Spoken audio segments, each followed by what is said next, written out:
I've already submitted Maddie for the RFI. So if you want to know more information, feel free to check that out or reach out to me directly. But HEEHR is a nationwide professional services firm. We're specialized in program planning and implementation of large scale federal and state funding. So we have managed over $108 billion in state and federal funding and really offer a turnkey solution for states that can include planning, call centers, income determinations, technology, down to the payment processing or rebate processing in this case. We deliver large-scale applicant-based programs, typically under very high pressure and highly politicized, but we bring best practices and lessons learned, or as you will often hear me say, battle scars from administering some of the largest relief programs in the recent history. So I did think about what Maddie asked, which was, what are some things that states can be thinking about? It was hard to narrow my list to just a couple of minutes, so I'm going to stay brief with you guys because there's a lot that I know is on everyone's mind. But the things on my list are things that we have gathered and learned from our various federally funded programs and portfolios that I think would be valuable for states to be thinking about, especially now in your planning phase. First thing, talking about planning, really focus on planning to implement. A plan is only as good as its ability to be executed and implemented well. So have your policy folks talking to your operations, or if you're pairing up with a vendor, be sure that they have experience actually executing and implementing on these large scale programs. Marketing and outreach to the potential applicants. In our recent experience with many of the U.S. Treasury programs, we found that some of the states that struggled most were those that did not invest enough time and energy in the marketing efforts and that strategy to the potential applicants to really build that successful pipeline to get the dollars to those who need it and who it's intended for.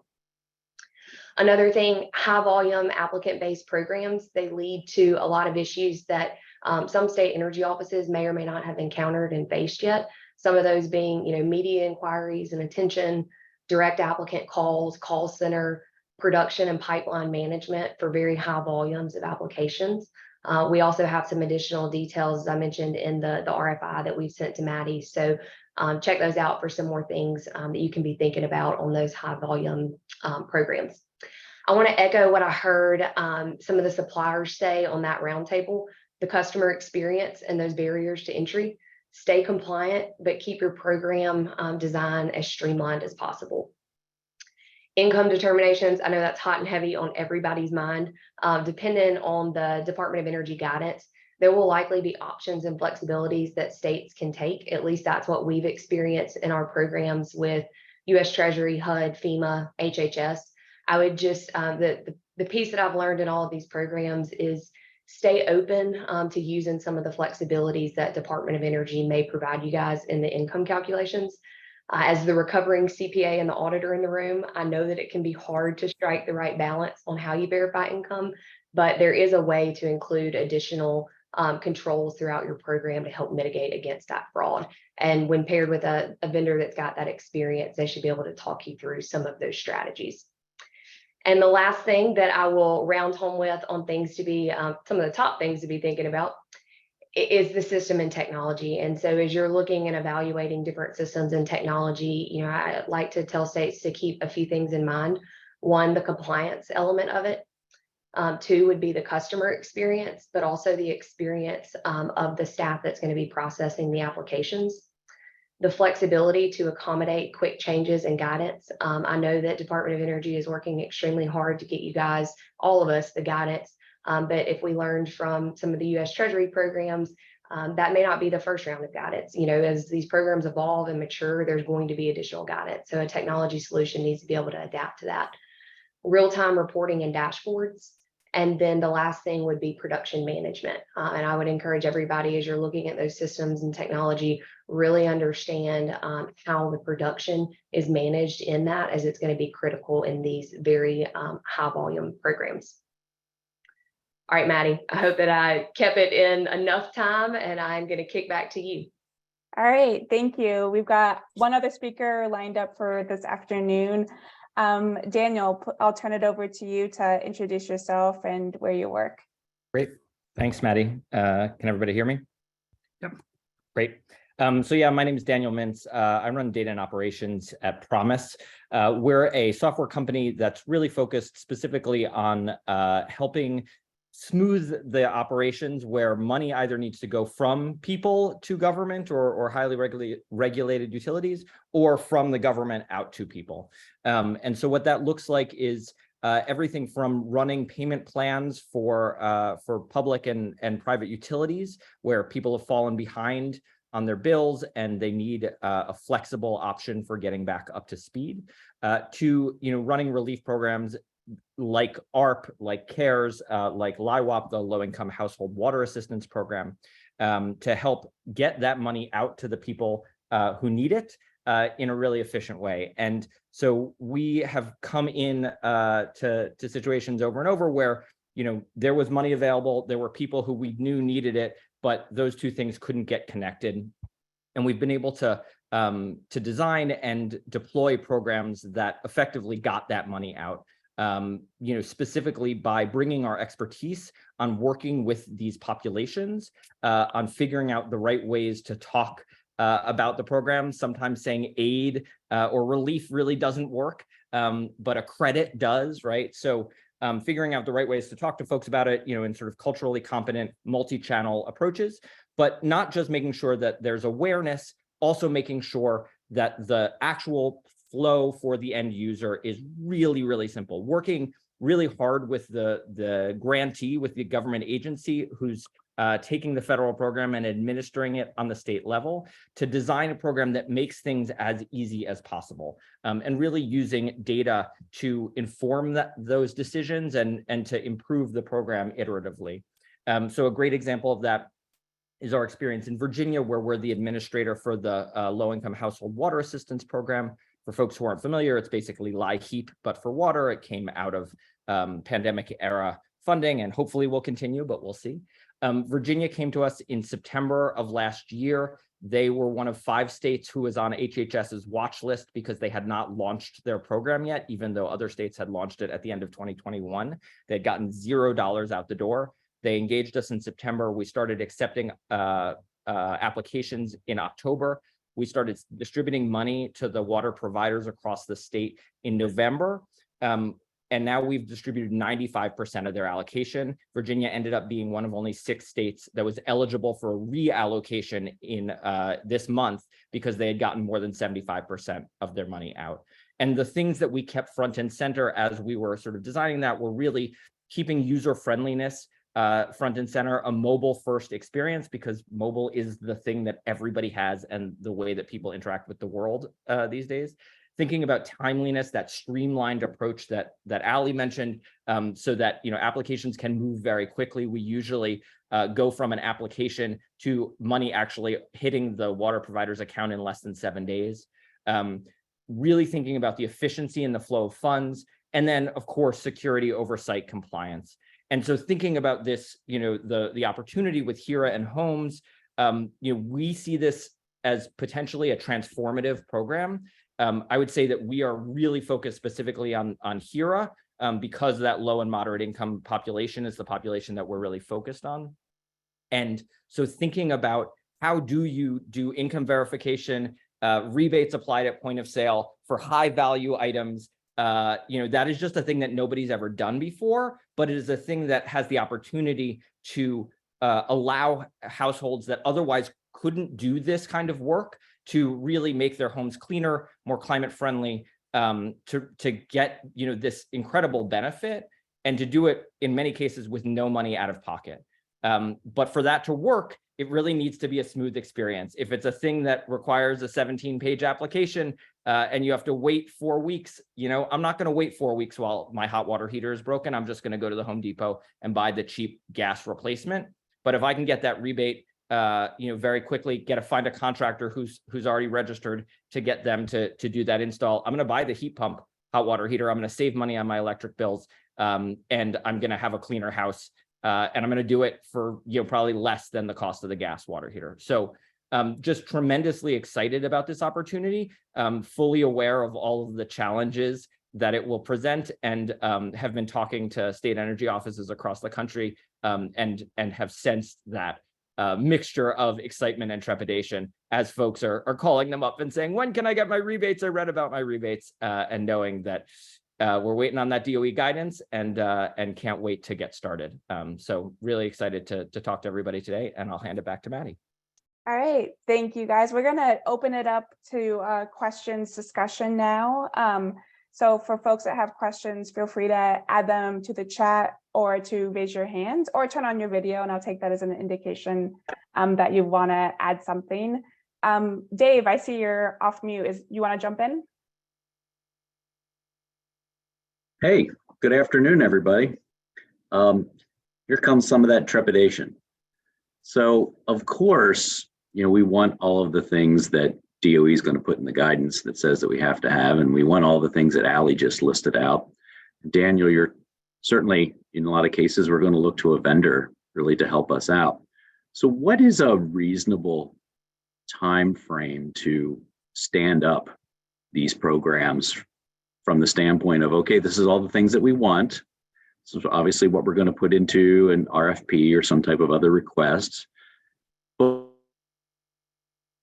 But really, when we get down to it, some of this, as you're talking about, is really sort of like an IT solution, right? If we want to make it really easy, we want to do that, income verification, if we want to have folks be able to go and decide that they want to buy this, execute the task, schedule the contractor, all the rest of that stuff. I mean, most of those things happen and they're somewhat behind the curtain, but to be able to develop that, stand it up and say, go, how long is that going to take? Because that's like the big question as we look forward with regards to timing and pacing. I mean, July 10th, right? Here comes the guidance. You know what the next question is going to be? It's going to come from my governor's office is, when are we going to have the program ready to go? And what I don't know is, how long does it really take to stand it up when you are going to have all of these requirements and all of these wants, the items that Allie listed out. So it's sort of a question for you, Daniel, but go ahead and feel free to jump in, Allie, as well. I'll take a crack at it first and then hand over to Allie or anyone else who wants to weigh in. I mean, the evasive answer is to say, well, that's really going to depend on what the DOE says and how much flexibility there is. I think realistically, though, what I would say is that, I would expect that these programs will probably sort of ramp up rather than being a giant ribbon cutting ceremony. I think that's a thing that folks have really learned in sort of how to build good government IT solutions. You compare the launch of healthcare.gov 10 years ago to how they launched the student loan forgiveness at the federal level this time, which is they launched it a month ahead of time. It was available, but they didn't really put out the word because they wanted people to start hitting it, start using it, figure out all the bugs before they made the big announcement, right? So you saw a very successful launch rather than a disaster that had to be saved at the last minute with the dive and catch. So I think realistically, for a vendor that has a lot of the components already in place, things like income verification, things like the ability to manage flow of funds, things like an online application flow that can sort of be customized to have the right set of questions. I think you're probably looking at 3 months would be what I would look for a sort of soft launch. But again, it really, there are going to be a lot of dependencies on the DOE guidance. And I think what we've seen is also there are a lot of things that can happen internal to state government that can make a huge difference in the success of the program that are not solely within the SEO. But there are parts of your government, I didn't catch which state you're from, but there are parts of your government that have lots of information about people who are already receiving government benefits.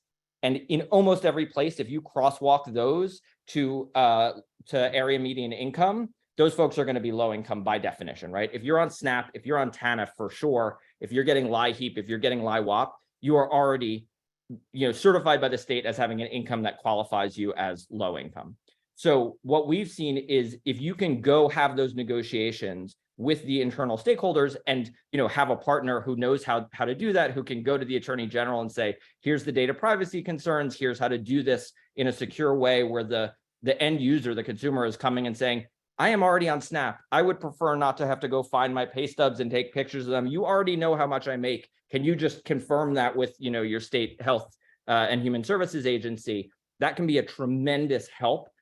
We know, for example, that hitting the document upload page is the #1 place where people fall out of applications, right? So the more that you can do to streamline that and to make that simpler, I think the more successful launch you're going to have and the less back office work you're going to have to do. So it's little things like that. There's just a ton of best practices that I'm sure Horn has as well that you get from just running these programs and putting hands on and understanding, oh, if you can figure out a way to do this, you're going to have a much more successful launch. But, I would say I would aim for a quarter of work from like actually starting to write code to soft launching something. And I'm sure my CTO would kill me if he heard me saying that.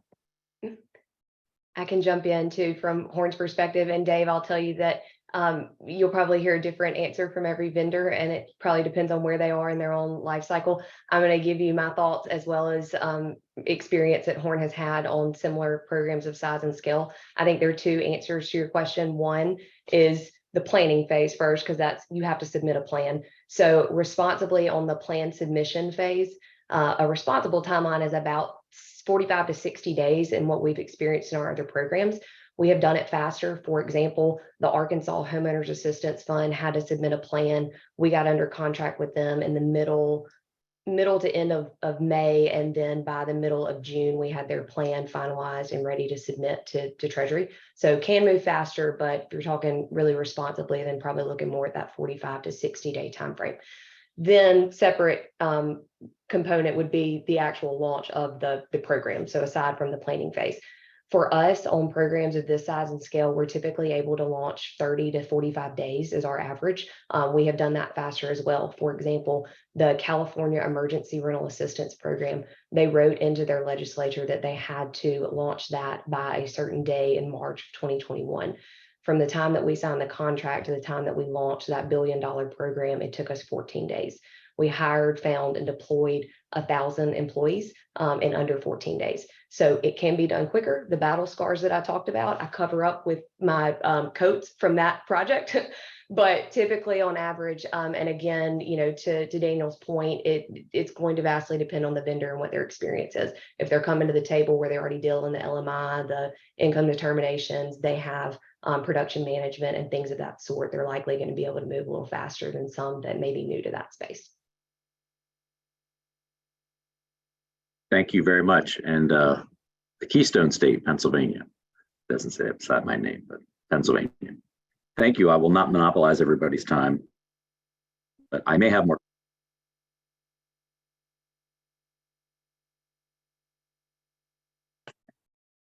Any other questions from states, please add them to the chat, raise your hand. I'll jump in with a question of my own, which is for either of you, can you say more about what the negotiation process has looked like, getting data from other state agencies to inform what income verification could look like? And so if you want to answer that, and then we will go to Keith. I'm happy to jump in, Daniel. On that one, as I'm sure everybody will echo, it depends on the state and the relationships that each state has with their sister agencies. So I would encourage states, to the extent you can, start making some relationships if you don't already have them with some of those sister agencies, those that are running, the recent programs right now that are, going to be extremely relevant from an LMI perspective, the Homeowner Assistance Fund, the Emergency Rental Assistance Funds, your LIWAP, your LIHEEP, your SNAP, your TANF, any of those agencies to where you guys can get agreements. But Horn's got a great deal of experience entering into data share agreements with those agencies and being able to do API calls and things of that nature to bounce against that data. But that is very dependent by state on the inner workings within each state. To the extent I've talked to some states already on, maybe trying to get some buy-in from your governor's office in the early stages to where, it's kind of being toned from the top on that and the importance of it could definitely help you guys progress that further. Yep, I would echo everything Ali just said. There's no magic bullet there. It's just, or no silver bullet. It's really just a negotiation between the agencies. You will probably find that it is more than one agency inside your state that manages relevant programs. So it's not even just with one sister agency, but multiple. And a lot is going to depend also on what the existing data privacy documents that they have internally about the use of that data is. I will say from a actual human perspective, folks are more than happy to give consent because they would much rather that you go find their data than that they have to go find their pay stubs. So in general, that we found that that's a good lever, when talking to attorneys general. But yeah, it's really a negotiation that's going to happen at the state level, the agency level. Getting buy-in from the top is hugely important. One other that I would throw in is to look to is your Department of Labor or your relevant agency. We started having some conversations with them because they have pay stub or payroll data from every employee in the state, and so they can also be used. But again, they have a lot of requirements about who they can release that data to and how. So it's just a negotiation, but one that is well worth having. In Virginia, I believe 83% of folks who are approved are doing so because they've been verified as categorically eligible via our automated matching that we've set up with their Department of Health and Human Services. So or social services, excuse me. So, tremendously valuable in letting folks get through the process without having to go find all those documents. All right, Keith, please go ahead with your question. Great, thank you. Speaking for Dave, I hope Pennsylvania doesn't appear to be trying to monopolize the conversation, but I work with Dave on behalf of the Housing Finance Agency in the Commonwealth. So I actually wanted to focus on something Daniel said about the complexities of sort of accessing rebates at point of sale purchases, perhaps at Lowe's or Home Depot. And I'm sure everyone is aware of this, but I'm interested in reactions that Daniel or Ali or others have. Many of the people we're most interested in trying to support here, the LMI, affordable housing kind of demographic, may not be able to afford the remainder of the purchase price for these items, depending on which item they pick and what rebate is available. And one of the challenges that in Pennsylvania, and I suspect elsewhere, we're trying to grapple with is providing low cost financing to make up that gap in order to allow that demographic to access the rebate effectively. That seems to me to complicate enormously the point of sale rebate aspect that you're describing. I'm wondering what either of you have thought about at this point. Have you encountered anything like this where the rebate itself is not going to make the purchase happen, and so financing has to be layered in, which almost certainly would have to be secured from some other source, according to a different timeline, which seems like an interesting sequencing challenge. So that's my question. Yeah, it's a great one. I'll go first this time, Ali, and then I'll hand to you to. So I would say before I even went to financing, I would certainly look at braiding and stacking other rebate opportunities. I don't know what PICO has. I haven't looked, but if I was in Pennsylvania, I'd go talk to PICO and say, do you want to make it possible to stack some of your rebates with the HEEHR rebate so that folks can cover the full cost? Because I do think that that's absolutely a concern. I think particularly for low income folks, the ability to actually pay zero out of pocket is potentially transformative. But hey, you can get this great thing as long as you can come up with $800 may not be feasible. So I'd certainly look at braiding and stacking other rebate opportunities as a first step. In terms of financing, I think that's definitely a possibility and a good sort of fallback. What I would say is, I think, in terms of the point of sale, we've been thinking about it really as a sort of it's a two-pronged approach, because some of these are things that you are going to purchase walking into a Home Depot, a Lowe's, or your Ace Hardware, or from your local distributor. Things like a cooktop or a stove, maybe a hot water heater. But things like replacing your HVAC with a heat pump, that's probably not a DIY. That's probably not a do-it-yourself project, right? You're probably hiring a contractor to do that. And so I think what point of sale looks like there is more parallel to the process that someone who is paying fully out of pocket would use with a contractor, where they talk to the contractor says, yes, I've registered to be able to accept these rebates. The household is already registered as low income. The contractor gives an estimate the homeowner said or renter says, yes, I agree with this estimate, the state agency actually probably needs to send money as a deposit, because one thing we've heard talking to contractors and contractor associations is that if they are going to be required to really increase their float for homeowners who can't put a deposit out of pocket, and that's going to be a long float, that's just not going to work, particularly for the small contractors. And so making sure that they can access money up front so that they can go purchase the equipment to install. And then once you get to closeout, getting your inspections and getting your closeout done, getting the homeowner to say, yep, this work was done and it was done satisfactorily. And then, making the final payment. I think that's actually what point of sale is going to look like for a lot of these jobs. And so in that case, you are looking at you still need your flow of funds to be quite quick because of the float issue, but you are looking at a more elongated timeline. And so, the idea that a homeowner could line up funding for the, financing for the remainder, I think is much more plausible in that case.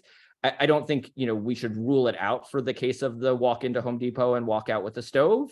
But I think it's worth remembering that, that's only one portion and probably the smaller portion of the jobs. And so you're going to have to support that other sort of version of point of sale. Yeah, all great thoughts, Daniel. I would agree with many of those too. Keith, that's a great question, and one that I'm going to make sure my team has on their radar to be thinking about. So I'm a solution kind of real time with you on a couple of things that strike me when you ask that question. One, I think that there is opportunity, in your application to be able to build in a question related to those that need to obtain financing, and kind of send them on a separate path, if you will, and in coordination, with how long on average we think that financing could take. You can make it to where your rebate essentially has an expiration date that would align with the time that a homeowner needs to obtain that financing. Obviously, you would need to make sure that you're accounting for that, reserving for that in an appropriate manner so that you don't end up over obligating funds or anything like that. The other thing that I would think, and this isn't going to work out in every case, but spending some intentional time trying to look at those eligible products that would meet, within the rebate cap, and making sure that we're doing a good job of educating homeowners. We can't obviously, or you could, but you may not force them to buy that one, but at least educating them on, hey, this product is very similar to that one from a rating standpoint, but you would not owe any additional on that, even though that one may look cooler. So those are just a couple of things that hit me, but really great question, Keith, and one that we'll take back to the team to make sure that they're thinking about. Thank you. Appreciate it. And you might see in the chat, Daniel, that Dave from Pennsylvania is on the same wavelength, and that he did in fact talk with his utilities about that opportunity to stack, or my new favorite term is weave. I'm going to start using that one. Yeah. I'll use my loom and I will weave together the rebates. Yes. Exactly. So your description of sort of like what the interaction would look like with the homeowner got me thinking about the contractors that'll be, in the homes doing this work, assuming it's not a DIY situation. So I'm curious to hear from both of you if you have best practices or preferences about what that contractor network management looks like. Do you have experience with sort of like pre-vetted, pre-selected contractor networks, first come, first serve approaches with contractors? Any thoughts on that would be appreciated. Yeah, I can jump in first on this one, Daniel.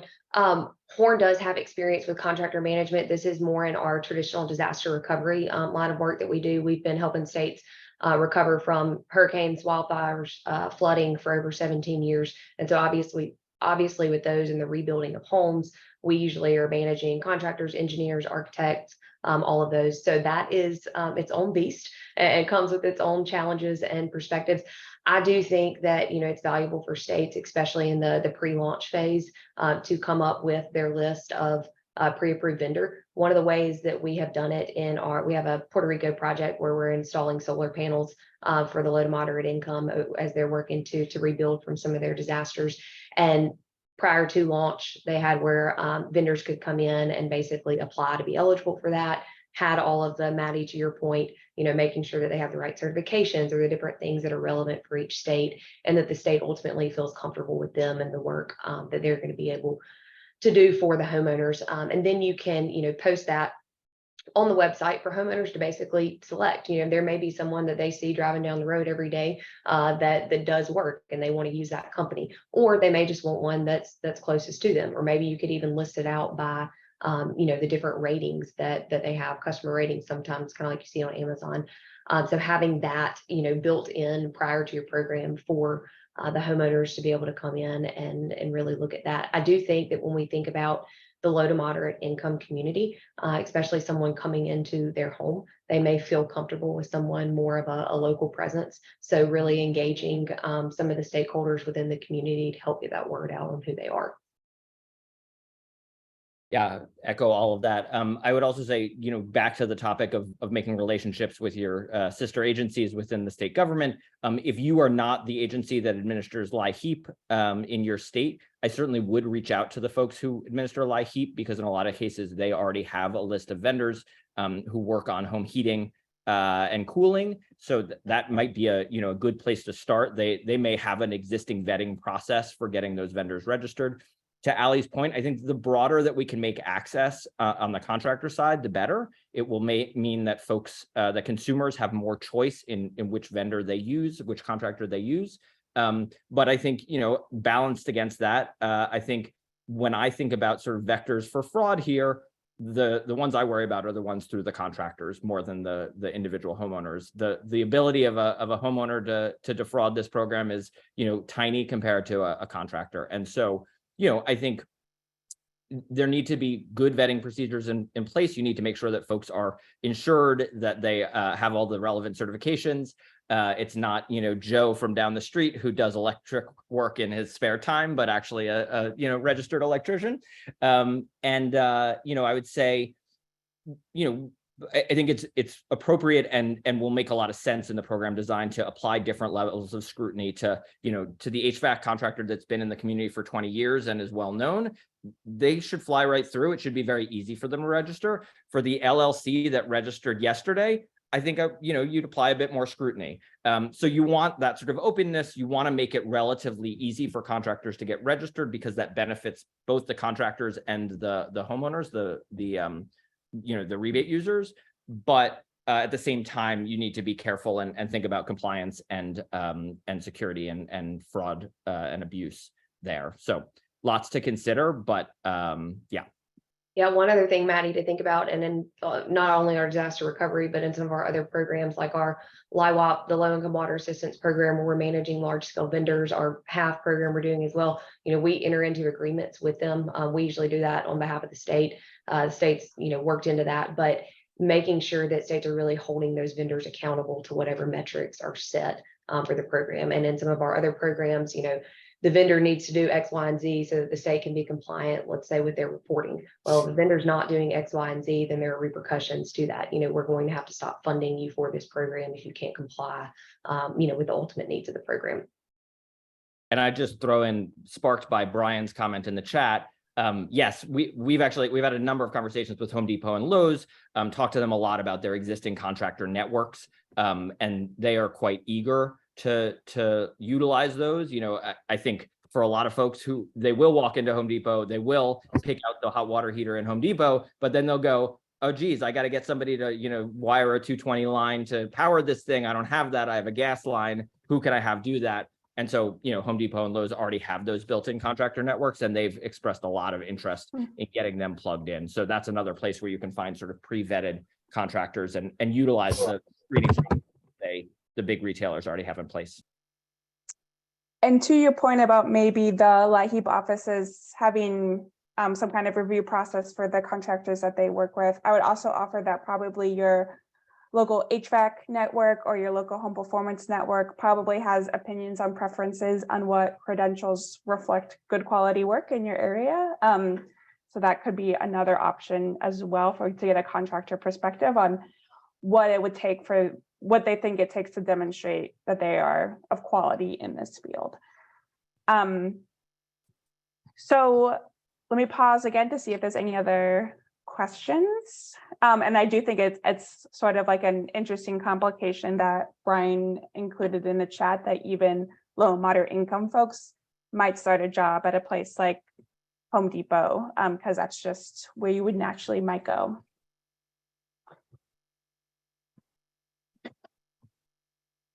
All right, I'm going to keep going with my questions until folks either raise their hands or add something to the chat.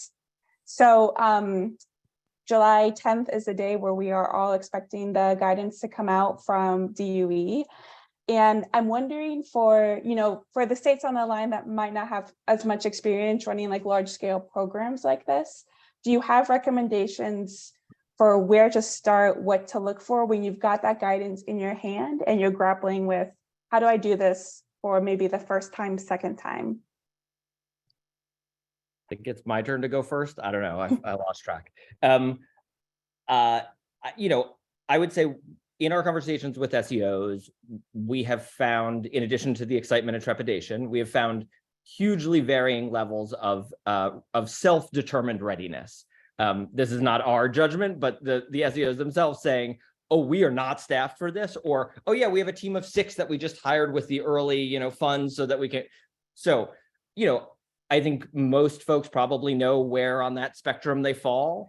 And, I think if you're a state that has experience running large scale rebate programs, or, has deep experience, within state government that you can leverage, that may be a good place to start.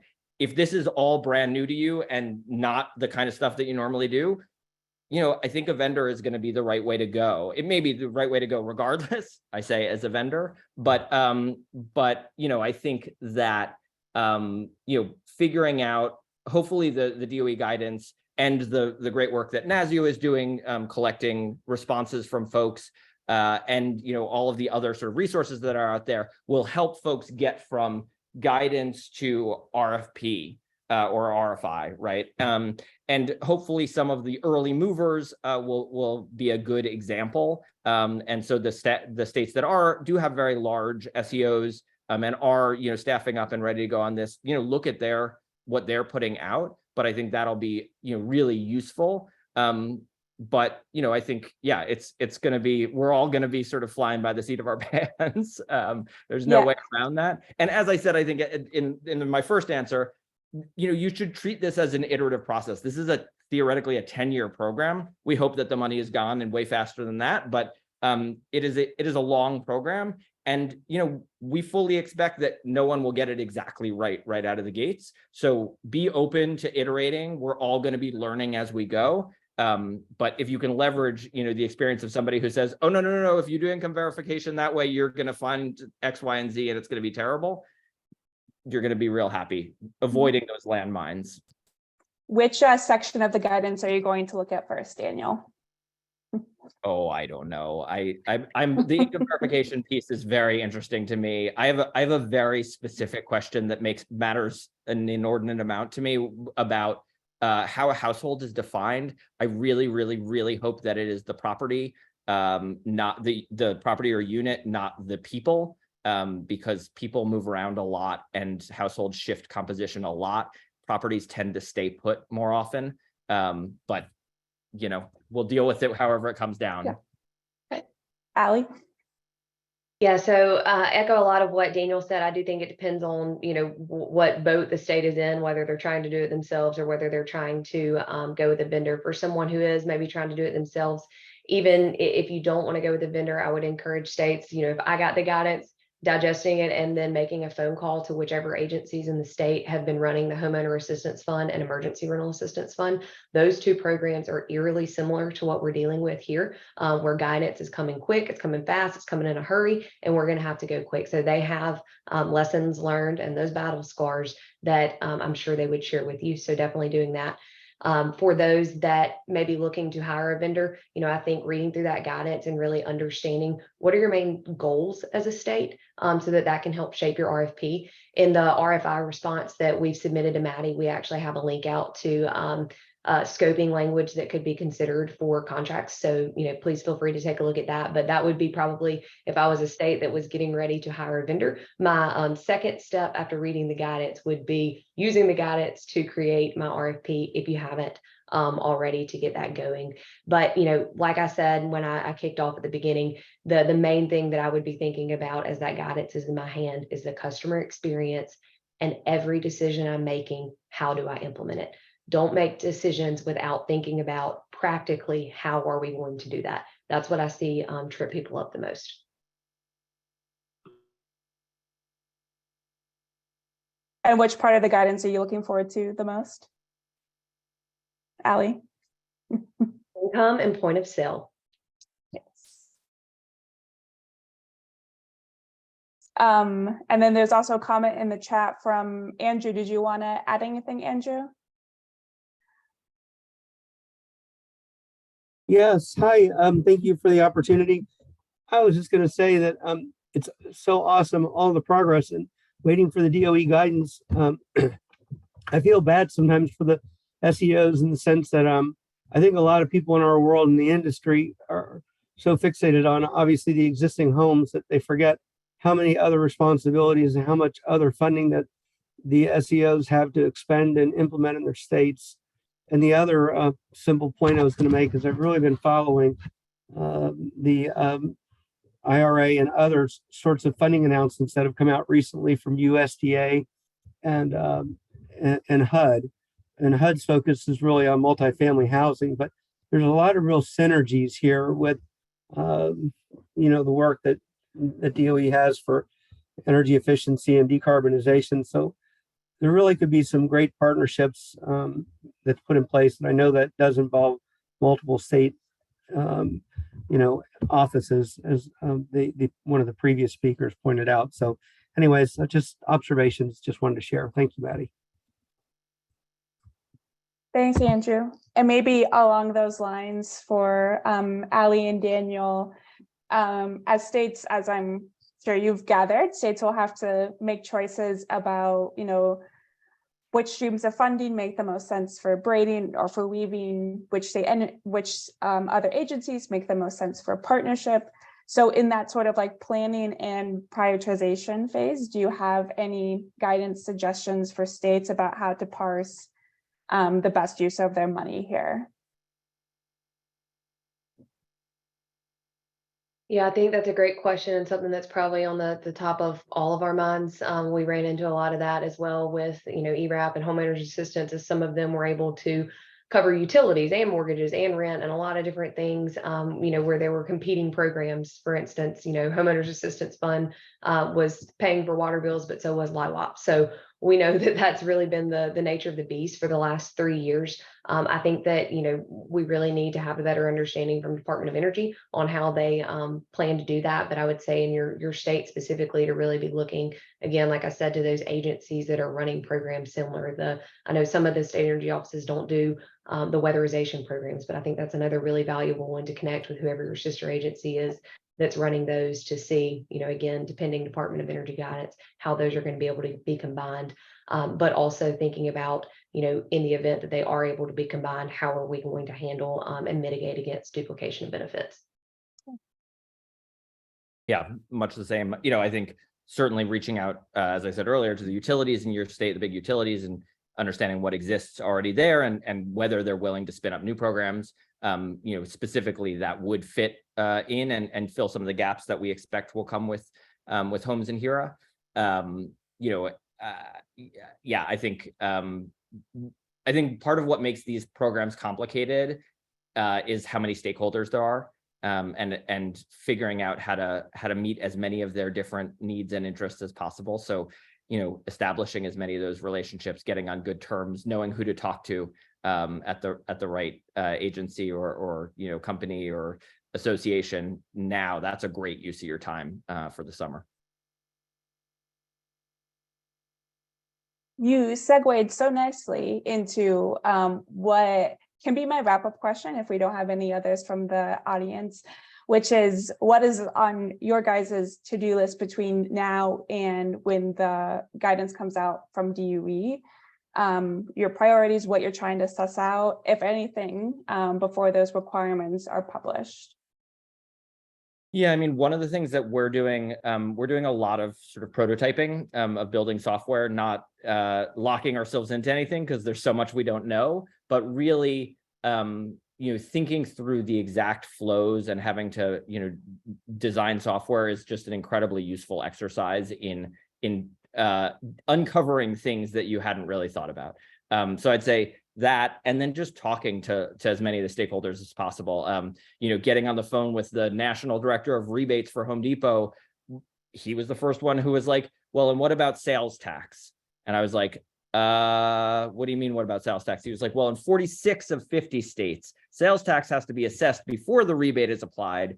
And the other 4, they don't, and 2 of them don't have sales tax. And I was like, wow, this world, I'm learning, like, this is just incredibly useful. So just having these conversations has been tremendously valuable for us in uncovering all the stuff that we don't know, that maybe nobody knows, and that we all are going to need to figure out together.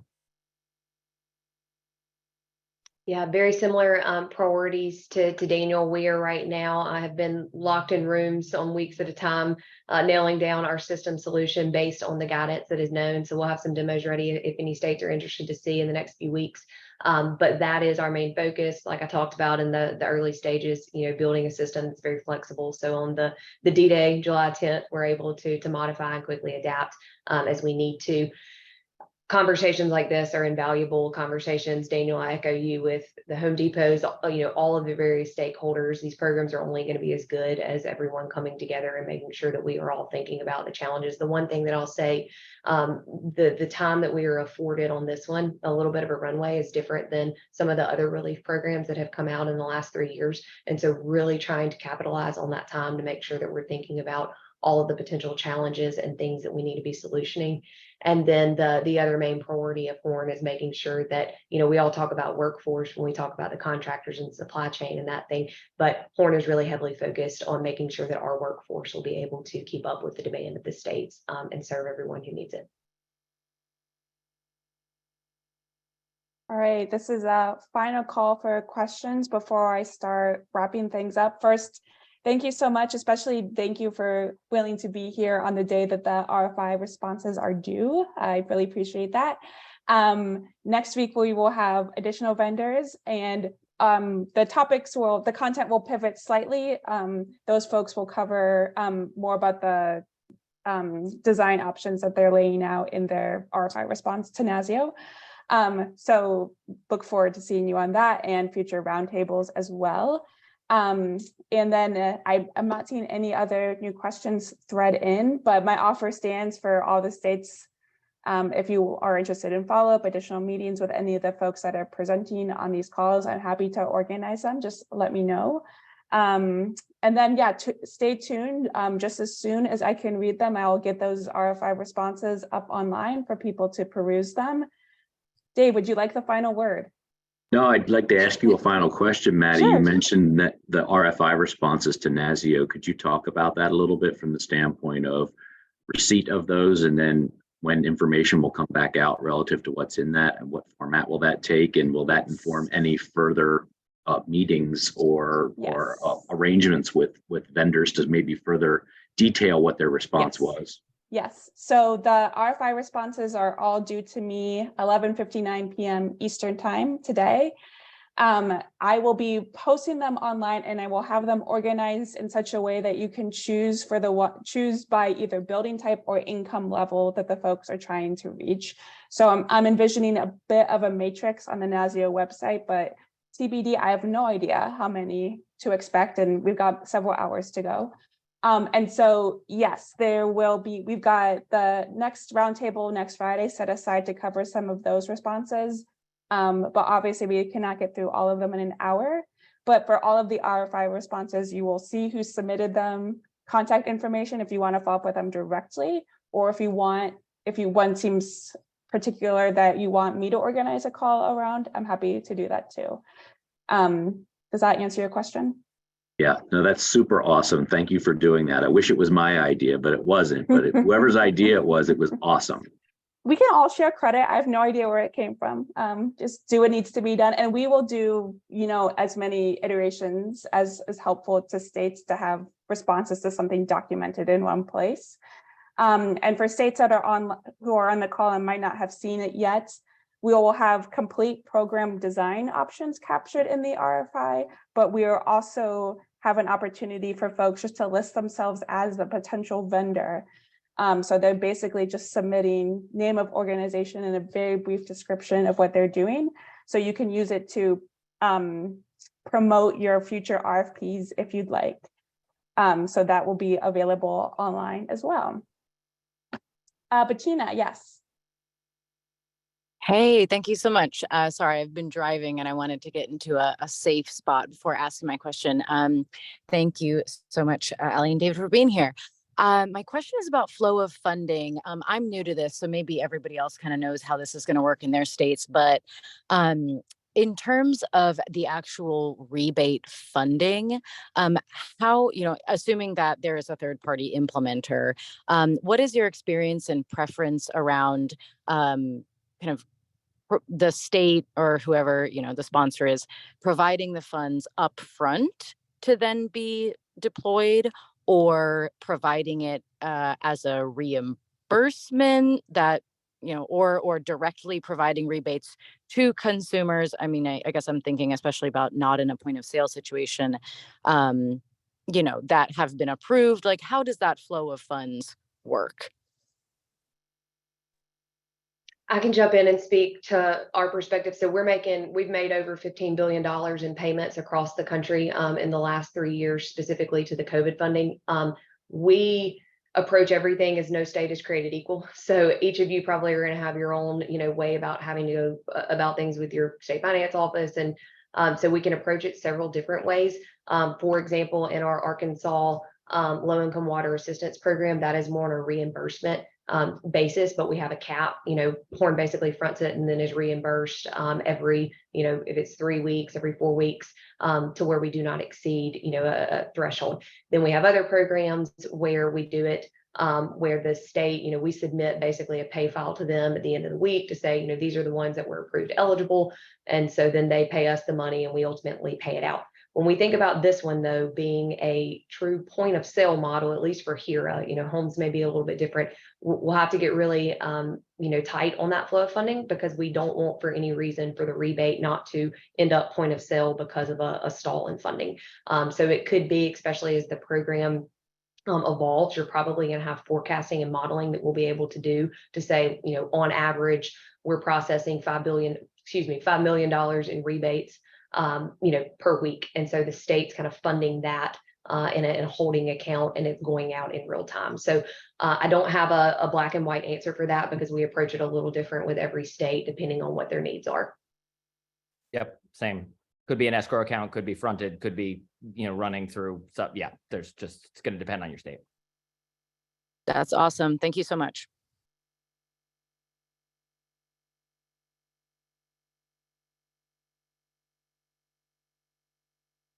Any other final thoughts from the group, including Daniel and Ali? Feel free to throw in any closing thoughts that you might have, or anything we might have missed that you wanted to make sure we cover. I want to say thanks for the great engagement. These were great questions. Love talking to folks. I'm learning things. Hope you are too. Okay. I am, at least. And Ali, anything you want to add? No, I'm along for the ride. It's going to be a fun journey, just like the last 3 years have been as well for everyone. Yes. All right. Well, thank you. We will wrap things up there. And like I said, hope to see you next week on Vendors Part 2. And yeah, please be in touch in the meantime if you have any questions, any follow-up. Have a great rest of your day and a great weekend as well. Thanks, guys. Have a good weekend.